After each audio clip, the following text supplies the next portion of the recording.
హల్లెలూయా. మన ప్రభు అయిన యేసుక్రీస్తు నామములో మీకు శుభములు. Good morning. తెల్లవారిందండి. ప్రతిరోజు దేవుని మాటలతో మన దినచర్యను ప్రారంభిస్తున్నాం. దేవుని మహాకృప వల్ల ఈ నూతన సంవత్సరం అనుకున్నాం, అప్పుడే 3 నెలలు ముగించి ఇదిగో ఏప్రిల్ 1వ తారీఖున ఏంటండి ఈ నూతన మాసంలో ప్రవేశించాం. మరి రోజు ఒక నిబంధన చేసుకోండి. ఈ రోజు నుండి కనీసం దేవుని వాక్యాన్ని క్రమం తప్పకుండా వింటామని, ధ్యానిస్తామని, ప్రార్థిస్తామని, అనుసరిస్తామని అత్యధికంగా మనం దీవించబడతాం. ప్రార్థన. పరిశుద్ధుడ నీకు వందనములయ్యా. దినములు గడుస్తూ ఉండగా, నెలలు దొర్లుతూ ఉండగా, సంవత్సరములు గతించిపోతుండగా మా బ్రతుకులో నాయన నీకు సమీపస్థులం ఉండటకు, నీకు ఇష్టలుగా ఉండటకు, నీ రాజ్యం కొరకు సిద్ధపడుటకు సహాయం చేయమని క్రీస్తు నామములో అడుగుచున్నాము తండ్రి. ఆమేన్. యేసుక్రీస్తు శిలువ మరణ పునరుద్ధానాలను మనం ధ్యానిస్తూ ఉన్నాం. ఇది చాలామందికి తెలిసిన సబ్జెక్టు కాబట్టి మీరు అంతగా ఆసక్తిగా విన్నరేమోనని నాకు సందేహం. కానీ శిలువను ధ్యానించే కొలది అందులో ఉన్న సారం, శిలువ ద్వారా కలిగే శక్తి, మనం జుర్రుకునే ఆయన ప్రేమ అపారమైనదండి. సాధారణమైన మాటల్లో దేవుని ప్రేమను వివరిస్తున్నప్పుడు ఆయన గొప్పతనాన్ని మనం గుర్తిస్తాం. క్రీస్తు మన కొరకు మరణించను అని బైబిల్లో ఒక వచనం ఉందని మీకు తెలుసా?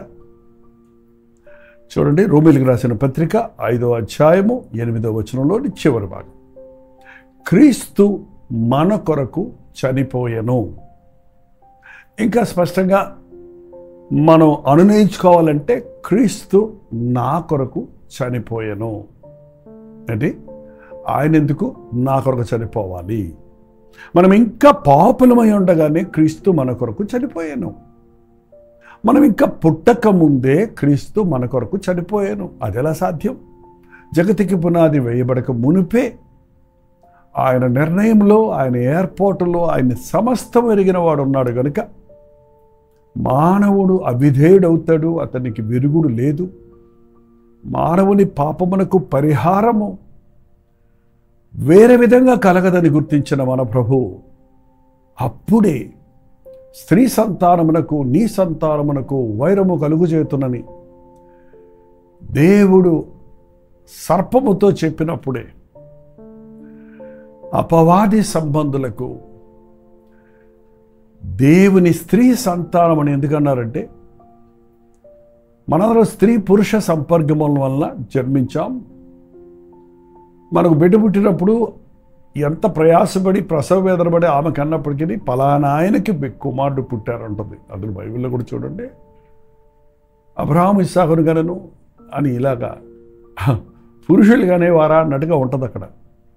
కానీ పురుష బీజం ఉన్న మూలాన మనం పురుష సంతానం. కానీ యేసుక్రీస్తు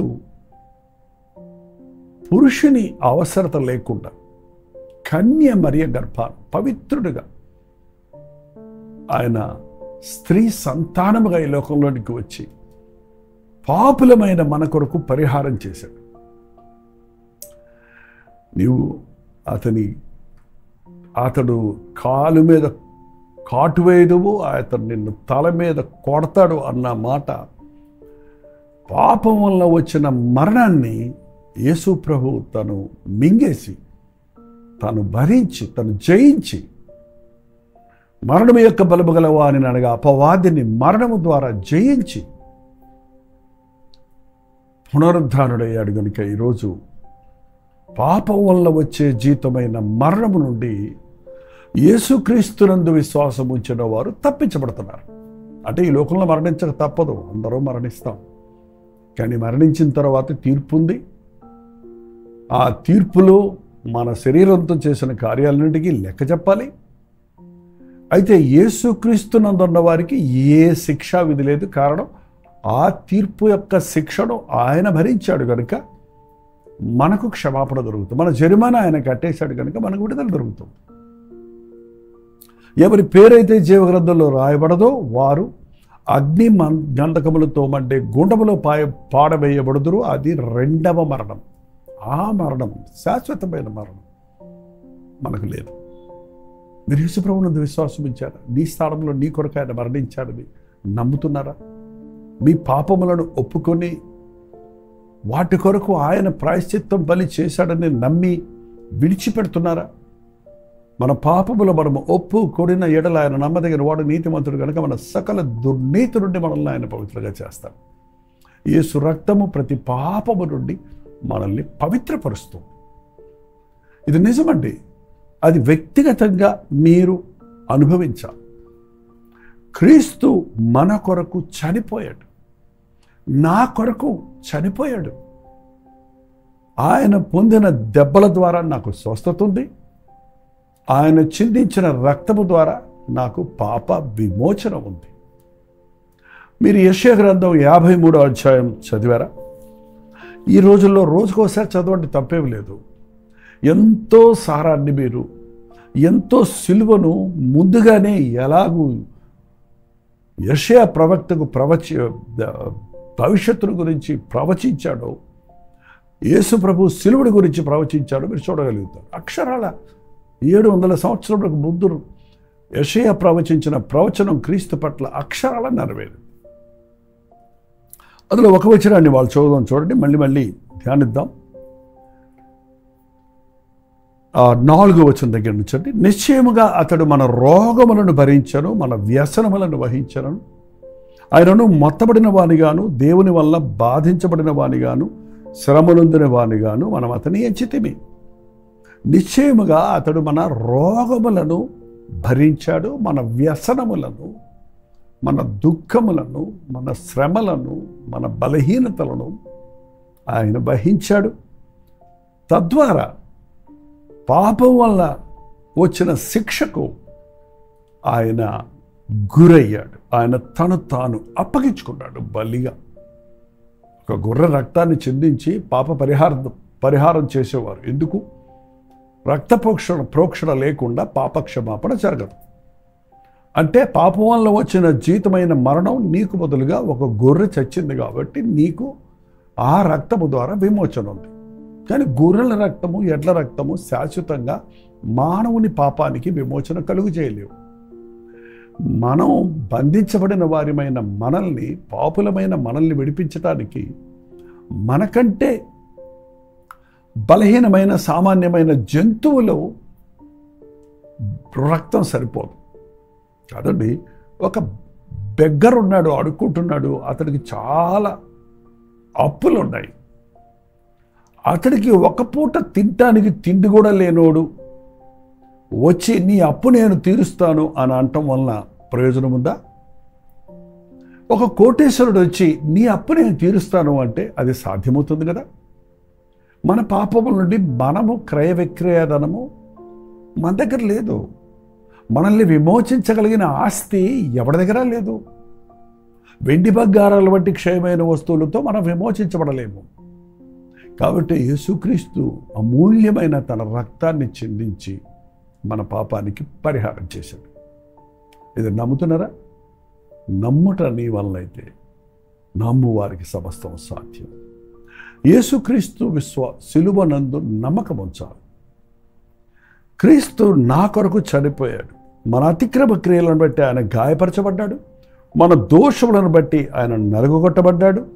మన అపరాధ పరిహారార్థమైన బలి అతని మీద మోపబడింది. సమాధానమైన శిక్ష అతని మీద పడింది. అతడు పొందిన దెబ్బల చేత మనకు స్వస్థత కలుగుతుంది. హల్లెలూయా. మన అతిక్రమ క్రియలను బట్టి మన తప్పుల కొరకు ఆయన్ని కొట్టారు. మన దోషముల కొరకు ఆయన నలగొట్టారు. మనకు సమాధానం ఇవ్వడానికి ఆ శిక్ష అతను భరించాడు. ఆయన పొందిన దెబ్బల ద్వారా నాకు స్వస్థత కలుగుతుంది. ఇది ఎలా సాధ్యం అంటారు? అవును, సిలువను గురించిన సువార్త నశించుతున్న వారికి వెర్రితనం. నేను కూడా మొట్టమొదటిసారిగా చర్చికి వెళ్ళినప్పుడు ఇలాంటి సిలువ వాక్యమును వింటున్నప్పుడు నేను నా స్నేహితుడు, ఒక అవిశ్వాసుడైన స్నేహితుడితో కలిసి, మా నాన్నగారు రక్షించబడ్డారు కనుక రెండురా చర్చికి అని బ్రతిమలాడితే వెళ్ళాను. ఆ రోజు ఆ పాస్టర్ గారు ఈ వాక్యమే చెప్తున్నారు. నీ అతిక్రమముల కొరకే యేసు ప్రభు శిలువలో మరణించాడు, నీ పాపముల కొరకే ఆయన మరణించాడు, ఆయన నామంలో నీకు పాపక్షమాపణ ఉంది, ఆయన పొందిన దెబ్బల వల్ల నీకు స్వస్థత ఉందని చెప్పుకుంటూ పోతుంటే నేను నా ఫ్రెండ్ గిల్లుకొని, ఈ ఇంటర్వ్యూలు ఎలా చెప్తున్నారు, మనం ఏమన్నా అంత అజ్ఞానులమా? ఆయన ఎప్పుడో చనిపోయాడు, మనం ఇప్పుడు పాపం చేస్తుంటే ఇప్పుడు చేస్తున్న పాపం కోసం ఆయన ఎప్పుడో చచ్చిపోతే దానికి తిరిగి సంబంధం ఏముంది అని ఎగతాళి చేసుకుంటూ వెళ్ళిపోయాం. అవునండి, చాలామందికి అర్థం కాదు. నీ మనోనేత్రాలు తెరవబడితే తప్ప ఆధ్యాత్మిక విషయాలు మనకు అర్థం కావు. నశించుచున్న వారికి సిలువను గురించిన సువార్త వెర్రితనం, ఇప్పటికీ పిచ్చితనంగా ఇస్తున్నారు. ఎంతోమంది ఇప్పటికీ ఇది నమ్మటం లేదు కాబట్టి వాళ్ళకి రక్షణ లేదు. నమ్మకం లేకుండా, విశ్వాసం లేకుండా దేవునికి ఇష్టడుగా ఉండలేరు, దేవుణ్ణి చూడలేరు. అయితే రక్షించబడుచున్న మనకి ఇది దేవుని శక్తి. అదే సిలువ కొందరికి వెరితనంగా ఉంది, పిచ్చితనంగా ఉంది. నమ్మిన వారికి అది శక్తినిస్తుంది. హల్లెలూయా. నేను వ్యక్తిగతంగా అనుభవించానండి ఆయన సిలువ శక్తిని. అలా ఎగతాళి చేసిన నేను ఒకరోజు యేసు ప్రభు సన్నిధిలో మోకరించి ఒక ఆలయంలో కూర్చొని అసలు ఏంటో తెలుసుకోవాలి, ఈరోజు అటో ఇటో నా జీవితాన్ని తేల్చుకోవాలని, ప్రభు నువ్వు ఉంటే నన్ను మార్చుకో, నాకు కనబడు, నాతో మాట్లాడు అని రాత్రంతా నేను ప్రార్థన చేస్తున్నప్పుడు తెల్లవారుజామున నేను ప్రార్థన చేస్తున్న ఆ మందిరంలో నుండి ఒక గొప్ప వెలుగు ఒక మూల నుండి చూశాను. ఆ వెలుగులో సిలువ వేయబడి ఉన్న క్రీస్తు యొక్క ఆకృతిని చూశాను, స్వరూపాన్ని చూశాను. నీ కొరకు నా ప్రాణం ఇచ్చితనన్న ఒక స్వరం కూడా నేను విన్నాను. అంతే, ఆ స్వరం విన్న మరుక్షణం, ఆ దర్శనం చూసిన మరుక్షణం, అంతవరకు అవిశ్వాసంతో ఉన్న నేను, నా మనోనేత్రాలు తెరవబడ్డాయి. ఒక్కసారిగా కుప్పకూలి మోకాళ్ళ మీద పడి ఆ రాత్రంతా నా పాపములన్నిటి కొరకు పశ్చాత్తాపడ్డాను. నేను ప్రార్థిస్తూ ఉన్నప్పుడు, నా తప్పులని నా ముందుకు వస్తున్నప్పుడు వాటిని ఒప్పుకుంటున్నాను. ప్రభువా, నేను దొంగని, మోసగాడిని, అబద్ధికుడిని.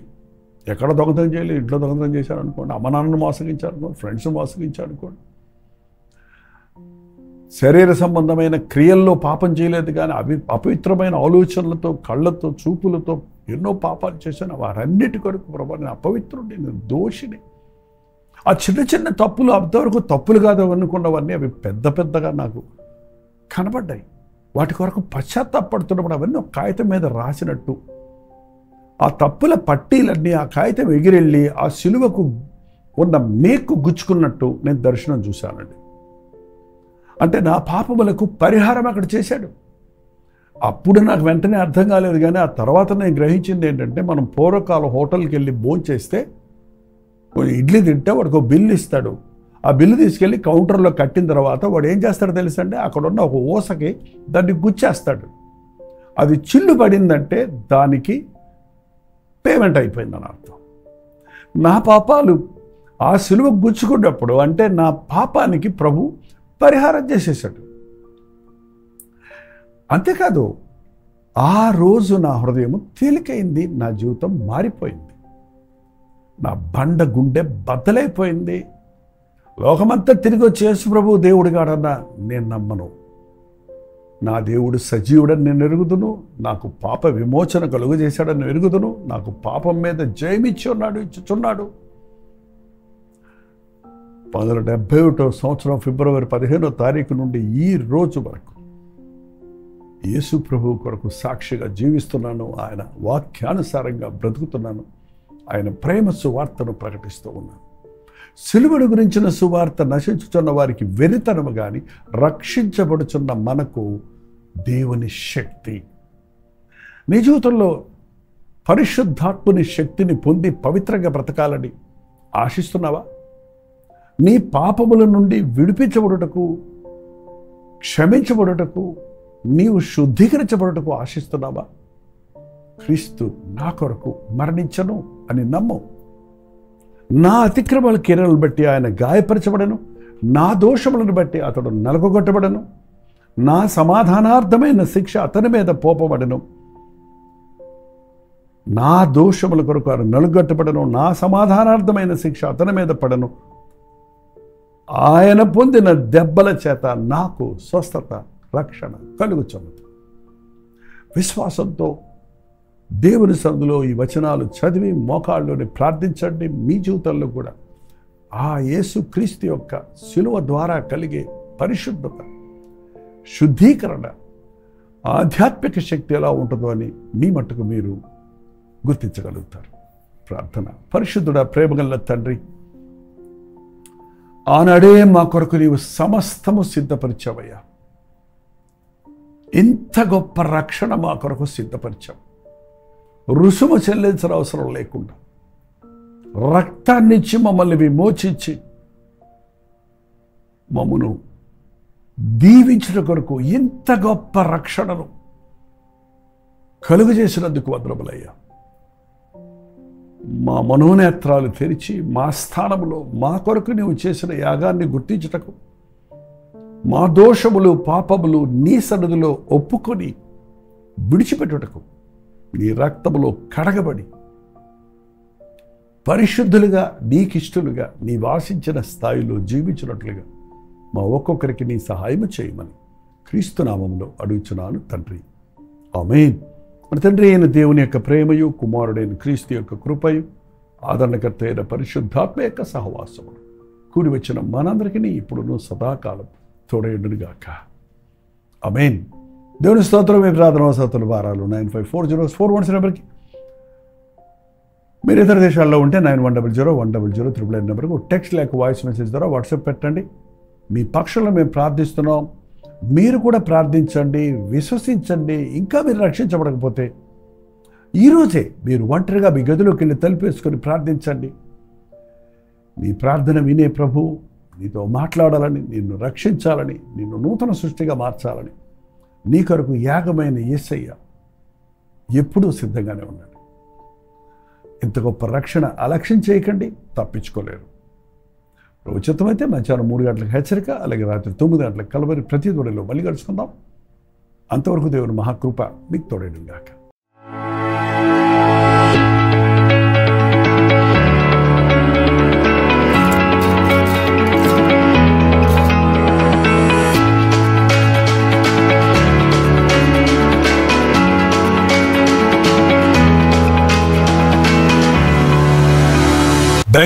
బెంగళూరు పరిసర ప్రాంతాల్లో ఉన్న వారికి శుభవార్త.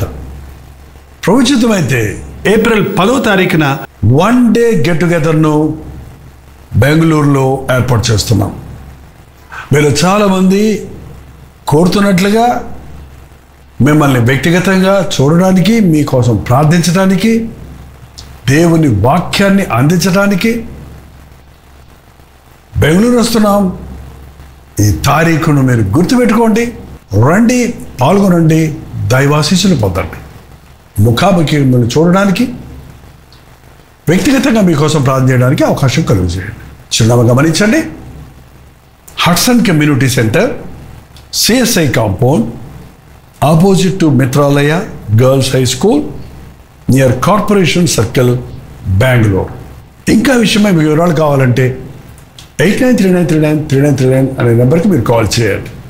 లేదా ఈ కింద ఇవ్వబడినటువంటి నెంబర్లకు మీరు వాట్సాప్ మెసేజ్ పంపించండి. మీకు డీటెయిల్స్ షేర్ చేయబడతాయి. తప్పకొస్తారు కదా.